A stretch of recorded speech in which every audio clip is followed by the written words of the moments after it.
it's Wendy from The Nomadic Vegan, and welcome to part 9 of my 11-part video series on my favorite vegan dishes from around the world. So today we are talking about Moroccan cuisine, and we're kind of continuing along with the same general geographic theme that we started with in the previous video where I shared with you my favorite Middle Eastern dish. If you haven't seen that one, be sure to check it out. Spoiler alert, if you haven't seen it, my favorite Middle Eastern dish is from Egypt, which of course is also in North Africa. And now today we're going just a little bit further west, still in North Africa. We're going over to Morocco. So very similar, lots of similarities culturally and linguistically with Egypt and with other parts of the Middle East. But when we talk about the food, it's actually quite different. And so I want to share with you today one of the foundations of Moroccan cuisine. This is one of the most popular dishes there.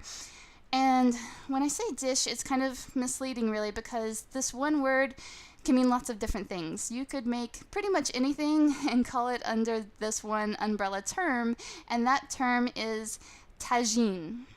Alright, so what is a tagine? Well, first of all, it's two things. It could be the food itself, or it could be the dish that the food is cooked in. So a tagine pot is a ceramic dish, a ceramic pot, and it has this big lid, a conical lid that kind of goes up into a point like this. And so traditionally you would cook in this by putting it on top of charcoal, and then you would let the dish simmer there for a long time.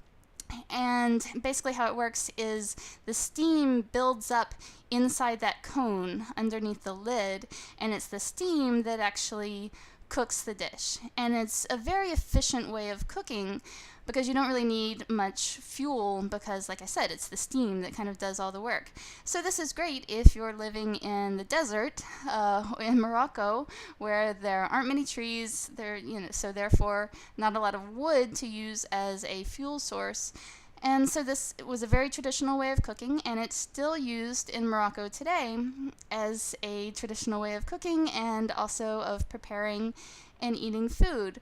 So that's the dish, is like I said, the ceramic dish that has this big cone on top, and then the food that you cook inside it, well, it could be pretty much anything, really. So that's why I said you could have anything that could be called a tagine.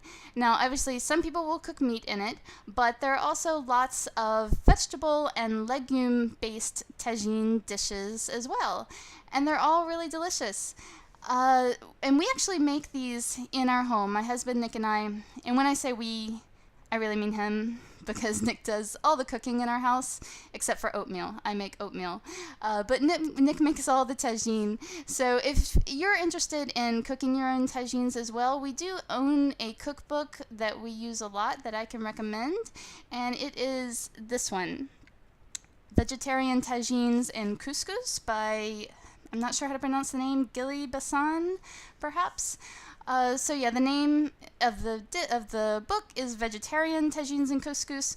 So it's not all vegan, but really most of the dishes either are already vegan or can very easily be veganized, because most of the time the non-vegan ingredient is something like yogurt, so that's easy, you just use plant-based yogurt. Or it sometimes calls for smin, which is a fermented butter. It's a cooking fat that's sometimes used in Morocco and other parts of North Africa, but you can just use oil. So that's a really easy substitution too. So after you do those two substitutions, I think pretty much everything in this book is vegan. So this is one that we use a lot if you're interested in exploring this cuisine a little bit in your own home. Now, we do have a tagine pot, but you don't have to own a tagine pot in order to make tagines. You can just cook it in a regular pot on the stove, and sometimes we end up doing that too because it's just a little bit less hassle to get the tagine pot down. But it's really fun, it's really easy, because you just throw all the ingredients in there and then let it simmer for a long time, kind of like a slow cooker. It's really great for entertaining if you're throwing a dinner party and you have some people coming over. If you have a large enough pot, then you can just throw a whole bunch of ingredients in there And then, it's just cooking by itself. When your guests start to arrive, you can interact and chat with them, and you don't have to be, slaving over the stove in the kitchen the whole time. And then you can serve it, and you just pull off that conical top, and everyone goes, ooh. So yeah, we do sometimes use it for dinner parties, or we just cook it for the two of us, just for regular, everyday dinners. It's something that we have quite a lot. Now, it's been a little while since we've been to Morocco, and so I couldn't find any photos of tagines that I had eaten in Morocco, so I decided instead I would show you some of these tagines that Nick cooks for us here at home. So here's one. Now, traditionally, like the most traditional way of serving tagine would be to serve it just on its own, like you see here, and then with some bread on the side. This is bread that Nick also baked. Probably in Morocco you would have more of a flat bread, like a pita bread type style. But in any case, that would be like the really traditional way of serving tagine. But nowadays, in more modern homes in Morocco, a lot of times you'll find that it's also served on top of couscous.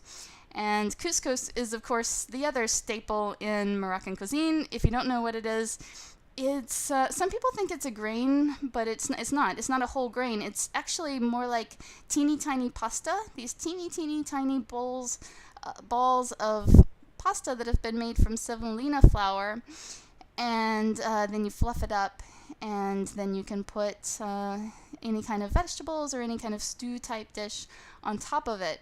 So to be honest, sometimes I'm a little bit confused as to what's the difference between a tagine and a couscous, because, a tagine, like I said, can be kind of anything, any kind of slowly simmered stew. So in this case, we're talking about vegetables or chickpeas or other legumes that are cooked up in a stew.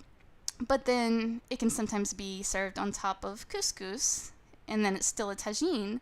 Or you can order couscous, but when you order couscous, then you don't get just, the couscous. You also get some kind of vegetables or chickpeas or something else on top of it, which is kind of the same thing as a tagine. So these are like by far the two most common and most popular dishes in Morocco. And to me, it kind of seems like they're the same thing.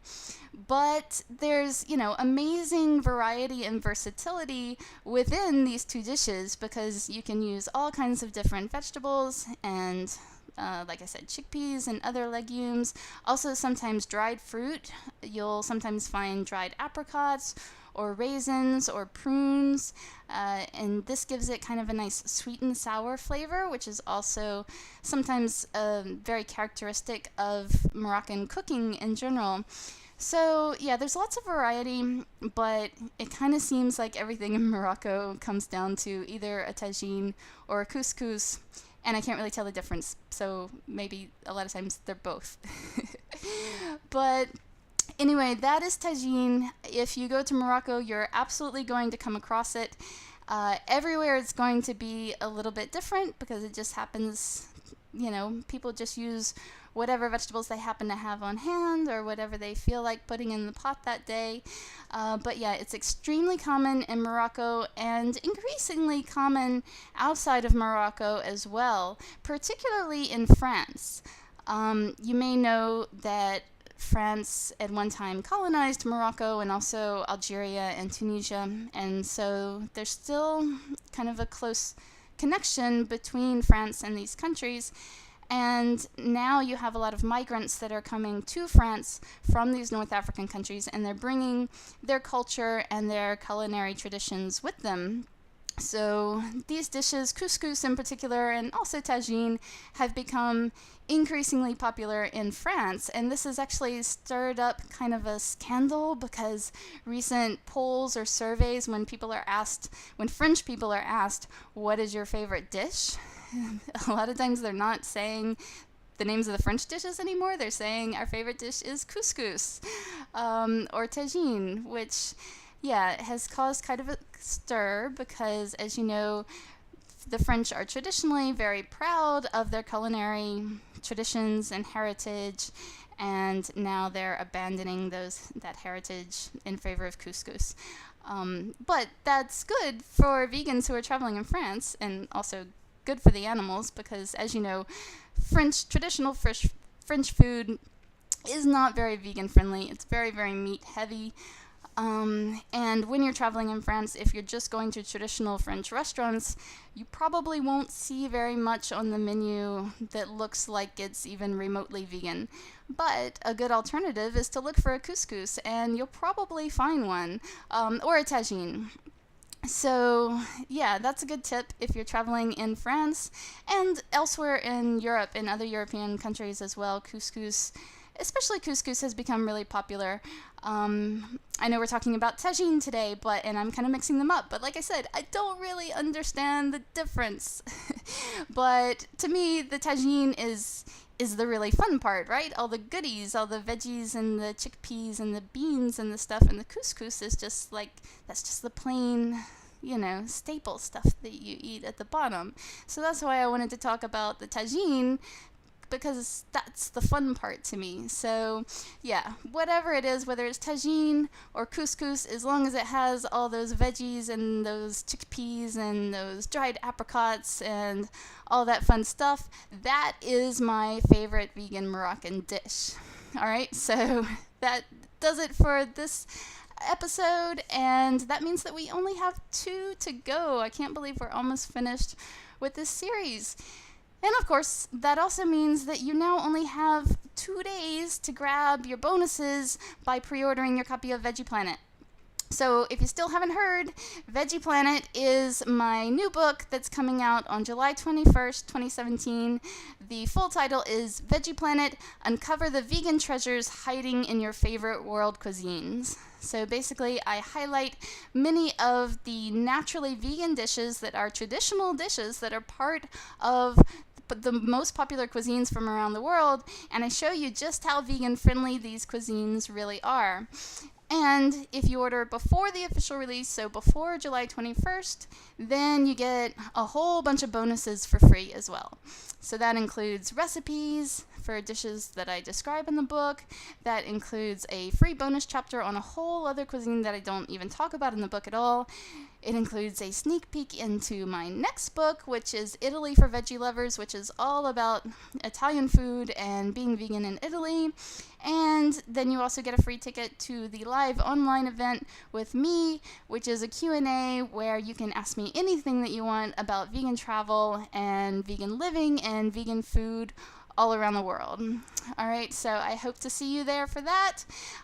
Remember to pre-order your copy of Veggie Planet on Amazon if you want to grab those bonuses. So thank you so much for joining me today. Let me know if you've ever had tagine or couscous, and how do you tell the difference, and which one do you prefer if you know how to tell the difference. And I will see you tomorrow in the next video. Bye!